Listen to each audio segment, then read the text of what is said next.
नमस्कार, the India top देख रहे हैं। मैं हूं आपके साथ बिरजू सिंह। नीतीश कुमार के बाद कौन, इसकी चर्चा बिहार के न सिर्फ गांव गांव बल्कि राजनीतिक तौर पर देश भर में हो रही है। नीतीश कुमार के बाद कौन बनेगा मुख्यमंत्री। तमाम चैनल, तमाम नेताओं के बयानबाजी को सुनने के बाद ऐसा लग रहा है कि सम्राट चौधरी मुख्यमंत्री बन गए हैं। बस औपचारिक तौर पर ऐलान होना बाकी है, क्योंकि नीतीश जी चाहते हैं कि सम्राट चौधरी ही मुख्यमंत्री बने। लेकिन एक तारीख जो चर्चा में है वो 14 तारीख है। कहा जा रहा है कि भारतीय जनता पार्टी के शीर्ष नेताओं ने तारीख भी तय कर लिया है। वो तारीख है 14 तारीख। अब 14 अप्रैल, जिस दिन बिहार को नया मुख्यमंत्री मिलेगा।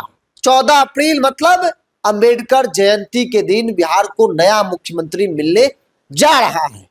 संघ के कई नेताओं से मेरी जब बातचीत हुई कल रात को, तो उन्होंने कहा कि 14 अप्रैल मतलब अंबेडकर जयंती, और अंबेडकर जयंती के दिन भारतीय जनता पार्टी देश भर के लोगों को चौंकाएगी।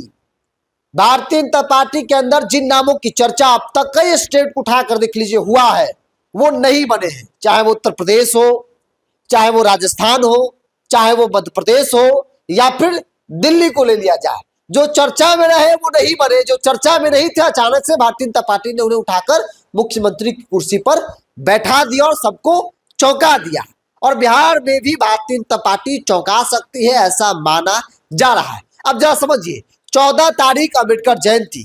कहा जा रहा है कि 14 तारीख अम्बेडकर जयंती के दिन बिहार से भारतीय जनता पार्टी देश भर के दलितों को मैसेज देगी, बिहार को दलित मुख्यमंत्री देकर। इसका असर क्या क्या होगा।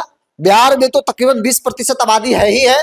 बगल के राज्य उत्तर प्रदेश, या फिर छोड़ दीजिए उत्तर प्रदेश, आप पश्चिम बंगाल चले जाइए, 27% है दलितों की आबादी। पश्चिम बंगाल में चुनाव भी सीधा असर उस चुनाव परिणाम पर भी पड़ सकता है। तो 27% पश्चिम बंगाल के दलित आबादी को मैसेज देना है। बिहार में तो है ही है। बगल के राज्य उत्तर प्रदेश में 22% आबादी है। ये तो 2-3 स्टेट की बात हो गई। देश भर में दलितों को मैसेज भारतीय जनता पार्टी अम्बेडकर जयंती के दिन बिहार से दे सकती है। अगर 14 तारीख का दिन समय तय किया गया है तब। सम्राट चौधरी बन रहे हैं, सम्राट चौधरी बन गए, ये बात लगातार आप सुन रहे होंगे। लेकिन भारतीय जनता पार्टी के बारे में भी लोग जानते हैं कि भाजपा चौंकाती है, हर बार चौंकाई है, तो इस बार नहीं चौंकाएगी। इस बात की गारंटी क्या है। तर्क दिया जा रहा है कि नीतीश जी चाहते हैं कि सम्राट चौधरी मुख्यमंत्री बने।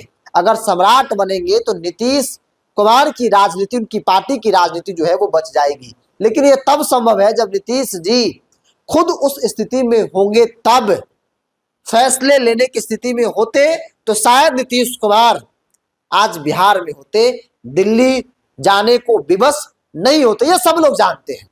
बहरहाल बिहार को दलित सीएम मिल सकता है, इस बात की चर्चा भी होनी शुरू हो गई है। बिहार से अम्बेडकर जयंती के दिन भारतीय जनता पार्टी देश भर के दलितों को मैसेज दे सकती है। राजनीतिक तौर पर जो फैसला होगा वो चौंकाने वाला फैसला होगा। और दलित में कहा जा रहा है कि हो सकता है कि रविदास को मुख्यमंत्री बना दे। कई नाम है, नामों की चर्चा नहीं हो रही है, क्योंकि भाजपा किसको उठाकर कहां बैठा देगी कोई नहीं जानता है। बहरहाल इंतजार कीजिए 14 तारीख का दिन, जब भारतीय जनता पार्टी अपने फैसलों से, जैसे कि बाकी स्टेट में चौंकाई है, बिहार में भी चौंका सकती है। इस पूरी रिपोर्ट में इतना ही। अपनी राय को कमेंट्स बॉक्स में रखिएगा। बहुत बहुत धन्यवाद।